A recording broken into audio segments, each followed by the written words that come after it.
Vážení priatelia, česká vláda nám dnes večer oznámila, že odkladá na neurčito spoločné rokovanie českej a slovenskej vlády, ktoré sa malo konať v apríli tohto roku v Českej republike.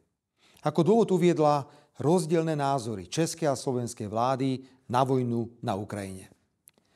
Vážený pán predseda českej vlády, pán Fiala, vzťahy medzi našimi občanmi, Čechmi a Slovákmi sú jedinečné, historicky osvedčené, sú pôžičkami vzájomnej dôvery. Sú plné priateľstva, príbuzenských vzťahov a porozumenia. Slovenská vláda nebude nikdy, opakujem nikdy, vystavovať takéto hlboké slovensko-české vzťahy žiadnemu ohrozeniu. Berieme na vedomie, že česká vládna garnitúra sa ich rozhodla ohroziť len preto, lebo má záujem podporovať vojnu na Ukrajine, kým slovenská vláda otvorene hovorí o mieri. Vaše rozhodnutie neovplyvní našu suverénnu slovenskú zahraničnú politiku.